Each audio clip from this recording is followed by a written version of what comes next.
次は大塚オレンジは右側です。東京桜トラム都電荒川線は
欢迎回到蓝女城市说，我是培晨，我是小兰。小兰啊，我们这一趟的东京之旅呢，终于来到最后一篇啦。那这一篇章呢，我们希望和大家可以分享我们这一趟的旅行的一个总体的总结。但是我们要补充一些没有在那些影片里头介绍到我们这次有体验的特别的服务。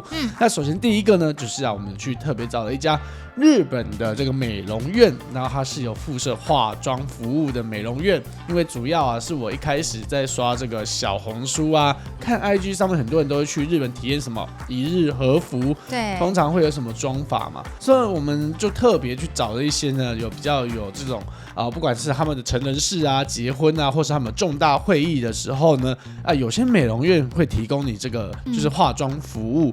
那我们这次找到这一家叫皮卡布，它是一家位于银座的一个算是高级发廊。那我这一次找到这一家呢，它算是非常用心在经营它的社群尤其呢他们自己竟然还有专属的摄影师在这个店里头。像你那时候呢做完作品的时候呢，他们就把你的作品拍下来了，拍得好精致没有错，他们算是不是那种小红书或是抖音上面那种风格影片，不是那种短影片，是很有质感的。总之呢，这一家呢，我是非常推荐。如果大家有去东京想要去做一个今天想要 settle 一下，你可以去体验这个服务。那网络上有其他网友们介绍是别家店，但是我自己是从日本有一个专门在做化妆介绍的，就是他们有论坛，可能大家可以去找一下。我记得在背包客栈里头有人分享过这个网站，那网站是全日文的，然后基本上如果你想要预约的话，你可以稍微去看一下能不能用 email 注册。那我那时候是用 email 注册所以我没有报电话。所以还是有注册成功，所以大家还是可以尝试一下，因为日本你知道吗，定位都要电话，对，所以呢，大家可以去看一下能不能还有机会注册成功。那边有很多不管各个区域的化妆室、美容室、各店家的介绍，还有包含价格。好，那关于这个服务呢，我们这次体验的选手是小兰选手，来跟我们分享一下你当时候体验下来的一些心得。就是我那个时候一进去，我就觉得比我预想中的还要紧张，因为他店里面的气氛就是非常的时尚，非常高级。对，因为要化妆前是要素颜的，所以我就是素颜，然后只有画一个只有擦一点防晒进去。对，没有错。然后走进去就觉得很赤裸，因为里面的人都很漂亮。没有错，而且我必须这里补充一点知识点，就是因为当地的这个化妆师们不代表他们的英文能力或是他们的中文能力会特别好。对，那你这一趟有学到什么特别的东西吗？有学到一些上底妆的手法。上底妆手法，因为他们都很用很轻薄的底妆，然后就是分次的这样轻轻的上，它是用亮度来呈现那个凹凸的，对，来制造那个凹。因为大家可以想象，就是我们今天化完妆走到这个阳光底下，光源是四面八方照射过来嘛，所以如果你是用阴影去把它堆叠起来的话，可能因为你化妆的时候是直打在你的脸上，所以阴影自然会呈现在怎么样你的腮后。可是你当你在太阳光底下，它四面八方都有光源的情况呢，你就变一大坨，对，你就是整个面呢都会是亮的。那这个时候如果你不断的在加重阴影，然后就是这边就会很显眼的会有黑黑的边，这会比较尴尬一点。所以呢，这个日本的化妆师他所使用的手法，就是把你的想要那个凸显的地方提亮，把你想要遮掩的地方不做过多的这个处理，就是维持在一个自然状态，不强调把你整个脸换成别人的感觉，就是没有大爆感。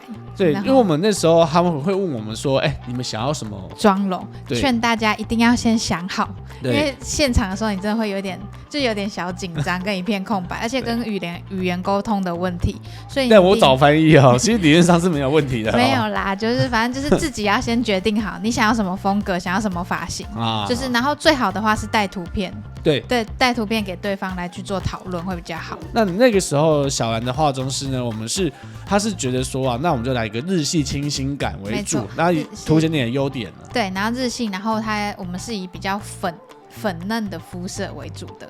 就它像它的那个帮我的那个叫什么士迪乳嘛，也都会是比较喷粉色系的。它会去针对你的肤色，然后做优化到你想要的那个感觉。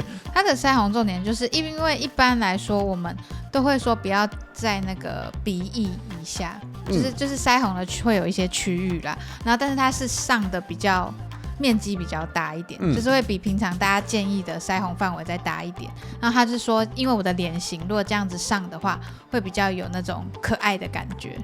对，就是以他的专业的角度来看，他可能会觉得，就是日本现在流行的是这种风格啦。整个妆体来讲，我觉得是偏自然的，然后并没有重到说非常的好像就是今天要去这个舞台上面大表演。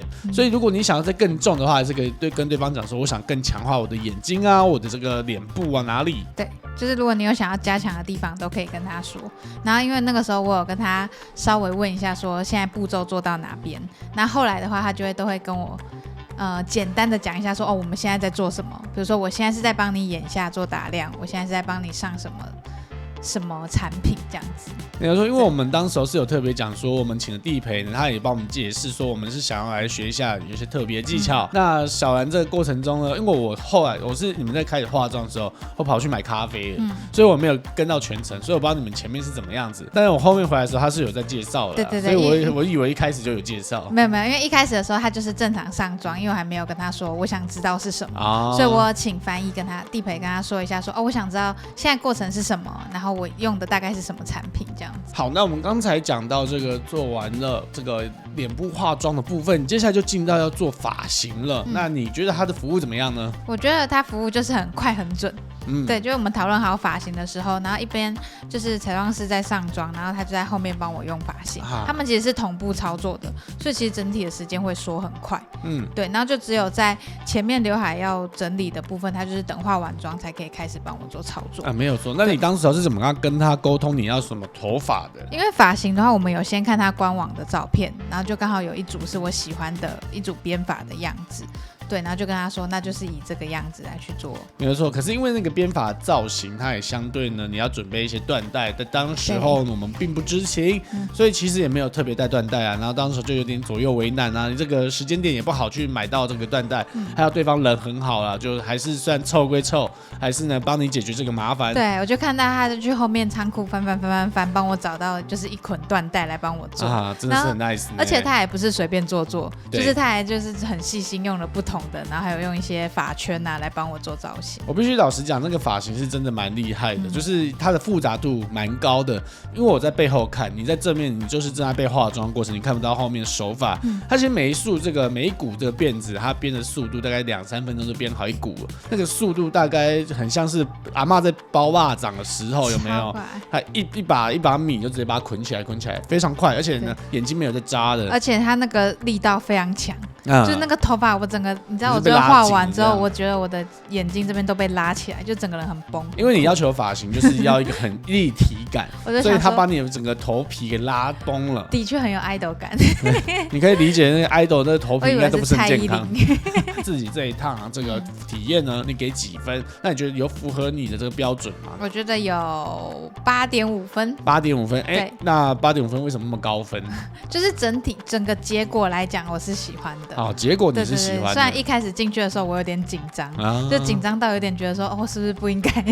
我在化妆的时候，我不是说前面刘海要等我化完才可以用嘛？发型师没有离开，他只是在后面继续看，然后或者是跟总监跟我讲个话这样。我们两个设计师，一个化妆总监，一个是资深的设计师，他们就算完成手边的工作，仍然就是等待对方完成后才接续他的动作，然后他也会提出评语啊，这个感觉真的很厉害，或者是就在讨论啊，然后或是就两方讨论或跟我们互动，所以这也是我觉得去这个体验是非常值得的啦。那我自己会觉得说，如果你今天有预算，那你是跟这个女朋友啊，或是你跟你的伴侣们，不管是男生女生都可以哦，因为他们其实是没有分男女的。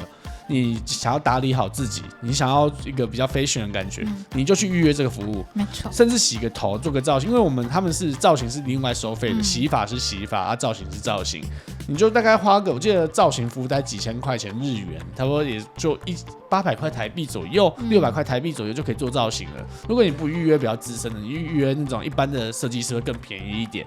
那化妆师的话，因为我们指名嘛，所以比较贵，大概7000多块钱。没错，但这一套花下来大概也就是14000吧，14000块钱日元，那也说不是台币的这个3000多块钱。我在台湾找一个化妆师、造型师，基本上就是要6000起跳。没错，你要一个台湾没有比较少这种美容师，都是要通常是婚秘，对，就是婚礼顾问或是婚礼秘书，他会跟着你一整天或是几个小时。台湾是看小时，通常出去你找他一趟啦，就是6000块钱，包他3个小时、4个小时。可是你有时候就只需要这个服务，不用他跟在你旁边6个小时，那你就可以来美容院去做这个设计服务。台湾可能有些也有，但相对价格我们就比较不了解，所以大家可以在底下留言告诉我们，你有做过类似的服务吗？那价格大概怎么样？可以分享一下。那这整趟下来啊，你最推荐的这个行程是什么？我觉得还是去寺庙巡礼的那一寺庙巡礼就能量点，包含这个真上寺，然后清正井这几个点。对，这几个点都不错。然后为什么呢？你明明就是想当个 Oshale 的人，然后弄了头发，然后跑去清正寺。因为发现能拍照的地方在市区也不多啊，就反而在这些寺庙附近，尤其是真上寺，因为真上寺我想要去，还有一个很重要的点是它可以拍到东京铁塔。对，然后看樱花的时候又可以去芝公园看，就是它是一个满足3个要件。没错没错，因为它这个区域刚好就是在东京铁塔环绕的这个下方嘛。没错，那其实东京铁塔环绕整个就被包围，被整个东京包围，你一定可以找类似的点。对啊，但我就是喜欢那个样子，就那个构图的样子，就那个东京铁塔让你快乐，使你开心。这次我就有点想看，所以这是有点滤镜加成。所以小兰推荐就是真上寺哦。那我自己的话，我觉得呢。不管是清正井这些能量点，小兰刚刚讲那几个点，我也很推荐之外，我觉得银座啦可以去走走逛逛是挺好的。刚好就是我这一趟有去，还帮朋友找这个清酒，所以有些清酒你知道吗？不好找，然后可能比较稀有一点，尤其最近几年炒的比较凶啊，那价格很高，所以我就去那附近，刚好可以去有名的一些姨妈爹呀。它是一家专门在做百货卖清酒的，那它里面刚好就可以挖到一些特殊的酒种，我觉得这挺好的，就是在银座这里头，那当然这物价高啦，那我觉得到银座里头就是比较这种人文喧嚣的感觉，可是刚好在下雨天嘛，所以也没有说挤到不行，没错，刚好就没什么人，对，刚好人比较稀疏一点，但是呢逛起来又不会说很不舒服，所以我觉得也是很适，就是如果你今天是第一次到东京。或是你很久来一趟东京的话，我觉得去银座逛逛是挺好的。而且那边东西也比较多可以吃啊，因为很多连锁店都在那边开店嘛。很多百货可以上厕所。对对对，也可以喝水这样。OK， 好，那你最不推荐的行程是哪一个呢？最不推荐就是去排一些像 Amdona 你说 IG 的网红店，对，因为觉得浪费时间。有可能也是我找的关系啦，就是会期待比较大，然后因为排了一阵子，失望也比较大。对对对。因为老实讲 ，Amdona 或者是这个阿芙丽，你一排呢，有可能就花掉你30分钟到1小时。那你要知道，日本啊、东京啊，他们很多店就是在7、8点差不多打烊。没错。如果你花1个小时排完这个，你接下来想逛店的时间就被压缩到了，所以有可能就因此你会必须放弃一些选择。所以你失望啊，就觉得这东西也没那么好吃。然后我又去排了那么久了，那又没办法逛到，就好可惜。而且如果有些人是特别把它排成一整个行程的话，你就会觉得蛮痛苦的。没有错，而且大家要知道，这些东西属于网红小吃的话，它就注定不会是那种让你大为惊艳的类型。如果你今天是去什么，像之前百灵果 Ken 推荐的布丁仙人嘛，这种有点意思特色的小店逛，你可能会有意料之外的快乐。可是如果你要排3个小时在那边，也不值得啊。对，你就会觉得好像也还好，好像没必要这样。对，所以还是建议大家看到什么就进去吃。没有错，我觉得就是旅行嘛，本来就是要体验这个地方的人文。如果你特别为了追逐某些名牌啊，或是那种特别的名人效应的话，就失去了旅行本质了。我觉得大家可以重新审视一下旅行的意义到底是什么。杨波哥，对，绝对不是要那个吧发 IG 啊，陈绮贞也没写进去啊，对不对？陈绮贞都有唱旅行一讲说呢，是在 IG 上面打卡自拍，那首歌就不会是国歌了。没错没错。OK， 那我自己最不推荐的话是这个 Outlet， 那同时之外还有一个就是吉卡蛙的面包店。那是雷包。应该不没有到雷，但我先讲一下 Outlet 的部分。因为日本的 Outlet 有很多种，那有些很大型，店家很多，那你去逛的话，一定会想要扫货扫很多嘛。可是呢，其实那些东西啊，你回到台湾后，你会发现你去找一找，这个电商平台上面价格其实卖差可能100-200以内，根本就没有优惠到哪，或者是那价格差不多。那如果说去买一些日牌的话，哇，价差非常高，扛了一大堆东西，但你也花了一整天啊，然后你可能就失去了一些时间去买一些他们当地现在流行的，就是为了省那个价格，然后跑去Outlet一趟。以前我会觉得很划算，好像赚钱了，但现在我觉得好像有点小亏，因为我失去了在这个市区里头探索的时间比较宝贵，时间很宝贵。你在那边时间呢很短嘛，你只待，假设你待5天，待4天好了，花了那一天去扫这个货，你再回来要再逛，可能在路上逛到一些店有卖类似的东西，又更新的，你就想要买，会发现哇，好像已经买很多衣服了，就没必要了。这个时候就有点那怎么办？左右为难。对，所以我觉得 Outlet 这东西呢，如果你今天是特别热爱这个捡便宜的话，就去没问题。但如果你今天是被人家委托去的话，你就拒绝那些委托吧。真的要去扫货呢是没有必要的啦。那尤其是最近他们这个退税机制又要改动，以后如果要退税的话，可能到机场才能退的这个情况的话，那你买那些东西你就要去机场排队退税好累哦。那你要能够排到退到税，我估计都还是个谜。现在连光要进去海关都已经排到不行了。OK， 好，那第二个就是这个吉卡蛙面包店，我们这趟只有去到这个专卖店，另外一个是 Kitty Land 的，可是 Kitty Land 吉卡蛙东西没有那么多，因为刚好不是新品发售的时间。如果是新品发售，我们也进不去啦。所以这边呢，我觉得你要排吉卡蛙的这个面包店，或者是大阪的这种专卖店都可以，但是就不用特别去排队，因为我们那时候去的时间呢，算是小排了30分钟了，可以满足你一些喜欢这东西的这个粉丝，我就觉得你会快乐。但是如果你没有那么爱的话，你是想去买一些娃娃，那你可能会有点小失望这个面包店，因为我们去的时候没有卖现在新出的这一系列，对，我们刚好我们去的时候还是卖那个一般的面包娃，所以呢买到的状况其实没有特别的让人觉得哇，我这个买到好东西的感觉，所以有点小失望。我进去的时候还是有被看到面包那一刻觉得好可爱，对，看到还是会觉得可爱，对，还是有一点觉得很可爱。对，就是你逛完之后，就是可能你逛那一圈10分钟、20分钟逛完，跟你必须要花1个小时、30分钟、1个小时来排。因为如果人一多的话，我那天看 IG 上面排到那个底下，对，没有错，还有一整个排队的，没有错。所以呢，大家还是斟酌啊，这点我觉得可排可不排啊，就不是那么推荐啊。所以这2个点是我不推荐。他排队的地方没有冷气，很多人都说很热，很热。如果你夏天去的话，那就会是炼狱。还好我们去的时候天气蛮冷的但大家面包就斟酌买。对，因为吉卡瓦面包真的不是那么好吃的东西对，它那个专卖店的面包等同于你在游乐园会吃到的口味，就那种乐园面包啊。你知道我们去迪士尼会吃到餐点，大概就是那个水准了，可能比这个劳森的面包还难吃一点。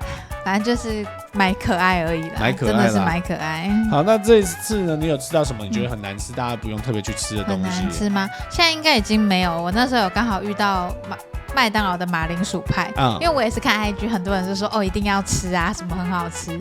就是也是不如我的预期。你知道我们2022年去东京的时候，我们不是有去买那个巧克力派吗？对，三角巧克力。对，那个时候也是网络上很多人在推荐，从那个时候我就不相信任何网络上推荐你吃的东西。我总是想要踩一踩雷。所以呢，就是这叫什么？同样的陷阱还会再落入一次嘛？没错，死心不改。因为它就是一个很烫很烫的午餐，营养午餐玉米浓汤包在里面的感觉。对，而且是难吃的营养午餐玉米浓汤，这勾芡比较重的感觉。你知道营养午餐不会有好喝的玉米浓汤。如果要喝好喝玉米浓汤，你可能只能去牛排店喝。对啦。而且它里面是有马铃薯、培根和这个玉米。当然，有些人喜欢吃那类似台南棺材板，可是我吃不太到，因为它整个太隔了，它连里面的料你都吃所以不太到。口感会像鼻涕，它已经化开了。没错，又很烫很烫很烫。对，那所以大家可以斟酌，如果你有碰到的话，我觉得不用特别去买。如果因为通常会去跟风的就是台湾人最多嘛。没错，还有一个那个现在一连到现在，我都看到昨天都还有人在发啊，什么东西？就是那个星巴克的伏吉茶。伏吉茶就是焙茶嘛？对，焙茶拿铁，但是有特调版，因为网友都会流传那种特调版。那我那时候就有截下，因为它是日文的，然后就好难喝。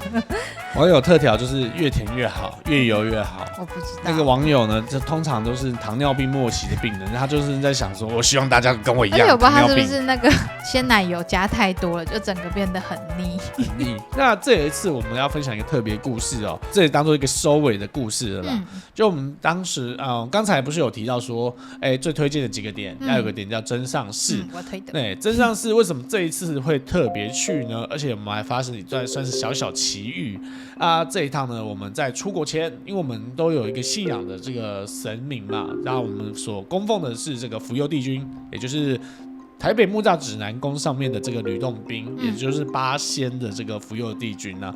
那我们特别去请示过说，我们想要去一些庙，可不可以？因为我之前提过我体质敏感，但有一趟我就是去一些比较不正规的庙，然后搞得全身都是一些负能量嘛，所以回来还要处理，所以我后来都会学乖了，我就会去找这些庙，然后 Google 地图啊，把照片拿出来啊，然后问这个施主，就说，那这个施主呢，这个庙可以去吗？这个庙可以去吗？我们那时候问了大概5-6间，最终呢我们决选出来了，就是有这个清正井真上寺嘛，还有天主神社。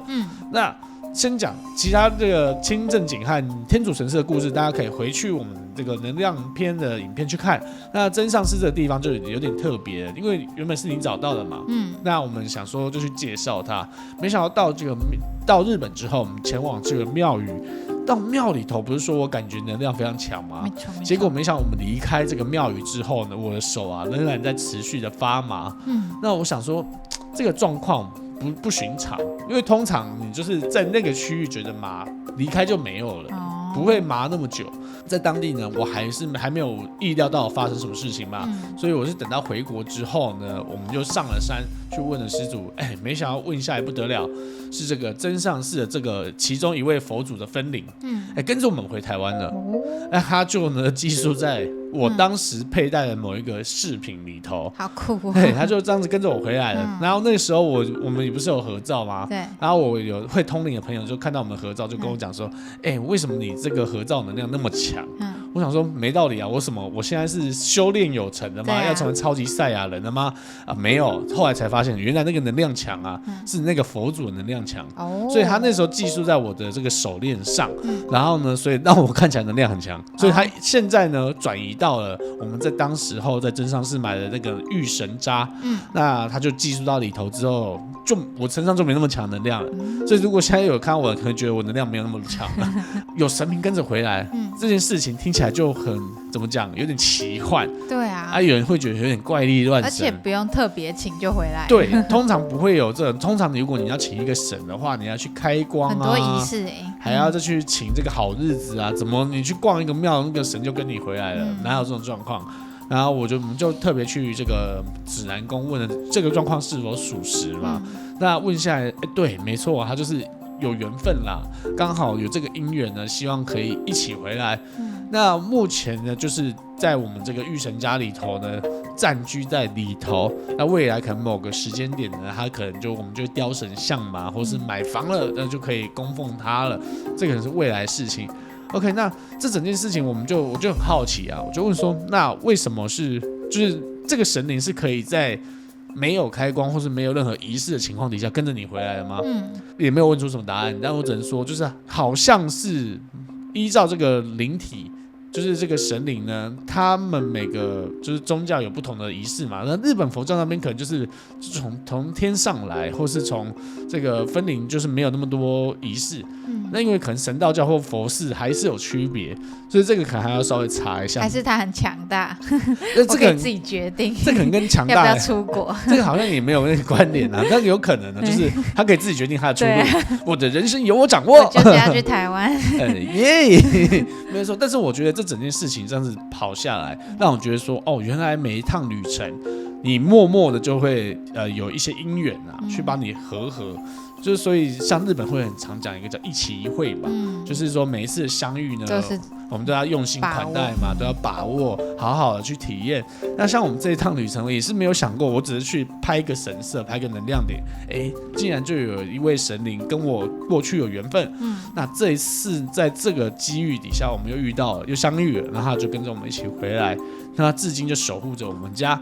那我觉得很有意思的就是，因为认识了这一位佛祖之后，那我当然也就是好奇他是来自哪，所以问了一些就是介绍。后来他就请我呢特别介绍真上寺的历史，就在能量篇里头。那大家呢也是可以去真上寺拜拜，再回顾一下。对，那我想讲这段故事，也是他说他想要我可以分享这一段。那同时也是鼓励大家，如果有可能你在台湾有没有你找不到适合你的庙宇，也许他就在国外。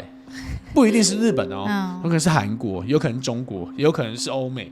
因为你知道台湾过去的历史就是我们很多殖民嘛，所以呢，我们有荷兰的、西班牙的，然后有我们很多元，对，我们很多元，有中国。那这么多灵魂来自世界各地。那也许你某一世里头是在跟某个这个欧洲的传教士啊，或是也许是韩国某个神婆啊，像是这个猎魔女团一样，你是那个烧焦 boys， 对不对？你有可能就是过去曾经在不同的地方里头是有修行过的，那你跟你有缘的神灵，他们就在某个地方等着和你相遇。那我觉得如果你有机会有一天忽然就是很有冲动想去某个地方玩，然后刚好那个地方有一些庙宇啊，你觉得看起来很眼熟，你可以就去看看，说不定会有意外之喜。开启灵性之旅。对，但你不是说，但是现在就有状况是，能不能沟通到，或是能不能像我这样子，刚好手边有一些人脉可以去帮我解惑，或是我们有信仰师主他帮我解答。这个东西就是又很吃你个人的这个想法了。对，不是体质，就是你的个人经验。你有可能就是你还没有开启这个机会，可是他就跟着你了。那这些没有被你发现的守护灵，其实他就跟着你一直保佑着你啦。所以也许像有些人身上会跟着8、9个，他环绕世界嘛，全部收集回来，就像宝可梦这样。好可爱哦！但是有些人可能就这辈子一个都碰不到，所以我觉得也不用强求。但是就是有这个机会的话，心存善念就可以了。就是保持这个善缘，会迟早会回到自己身上嘛，那吸引力法则嘛。没错。那分享这个故事呢，也就是算是为这个故事呢，为这一趟旅程做一个小小的收尾，也就是我们。但是呢，这个故事还没结束。因为这一趟结束之后啊，我们就有问佛祖，好，那这一次呢认识了佛祖，那我是不是还有其他的神灵要去收集呢？要去相遇，要去认识呢？没想到有，而且下一趟就会发生在我们今年安排的这个第3趟的旅程，我们会到大阪去。那这大阪我们要去古都京都，京都呢有一位神灵在等我们，那我们会在前往那边与他相识之后，看有没有机缘把他带回来。那如果带回来，再和大家分享我们和这一位神灵认识的过程咯。那没想到意外的认识了这个真上寺的佛祖，然后跟着我们一起回来守护着我们。未来呢还会再碰到什么神明，很像这个宝可梦的，有够像宝可梦他最后有那个旁白会说小智又踏上旅程了。对。真的很特别啦。那下一次呢，我们会再和大家分享了，这个9月之后才会有这个下一个篇章。不过呢，紧接着东京结束了，下一个要跟宿傩打的是没有啦。下一个旅程呢，我们已经去完了，我们从这个冲绳回来，那接下来就要和大家分享在冲绳的一些见闻啦。不过我们毕竟不是专业的旅游 YouTuber 啦，所以我们没有要那种我这里好好玩。基本上呢，作为一个普通的旅客，我自己我们会分享我们对冲绳的一些见闻啦，看法大家可以在底下留言跟我们分享讨论，你自己觉得说我们哪些说法你觉得很赞同，或是你不认可的地方都可以分享哦。那我们影片到这里结束啦，我们最重要的事情要干嘛？小兰，要点赞、订阅、加分享。没错，我们每个礼拜会准时更新影片，我是培生，我是小兰我们，下礼拜见，拜拜拜拜。